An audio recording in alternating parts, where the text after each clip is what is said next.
केवल भगवान के भक्त ही इसे प्राप्त कर सकते हैं।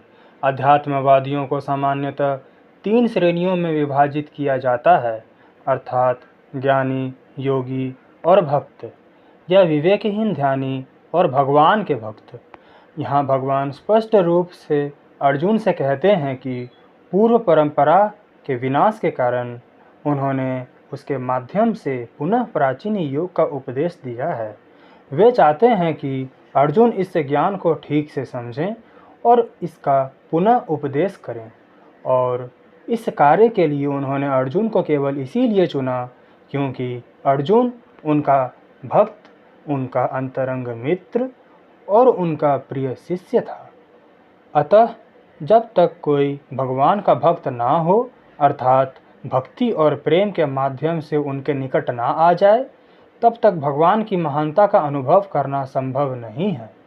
अतः केवल वे ही जो अर्जुन के गुणों से संपन्न हैं, भगवत गीता को ठीक से समझ सकते हैं।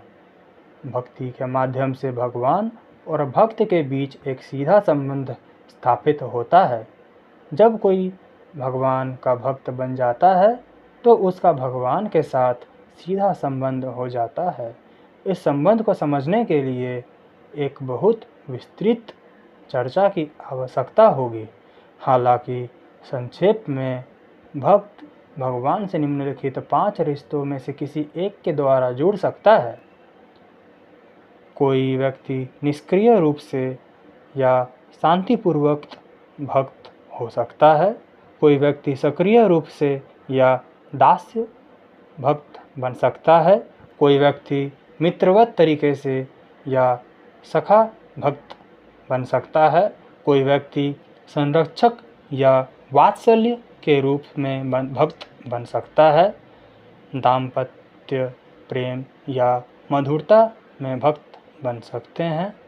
अर्जुन और भगवान के बीच का रिश्ता मित्रता का था। निसंदेह अर्जुन और कृष्ण की मित्रता सांसारिक मित्रता से बहुत भिन्न है। यह एक अप्राकृतिक मित्रता है जिसे प्राप्त करना हर किसी के लिए संभव नहीं है। निसंदेह हर कोई किसी न किसी रिश्ते के आधार पर भगवान से जुड़ा हुआ है, और यह रिश्ता भक्ति योग की सिद्धि के माध्यम से प्रकट होता है। हालांकि अपनी वर्तमान अवस्था में हम न केवल भगवान को भूल गए हैं, बल्कि उनके साथ अपने साक्षात रिश्ते को भी भूल गए हैं।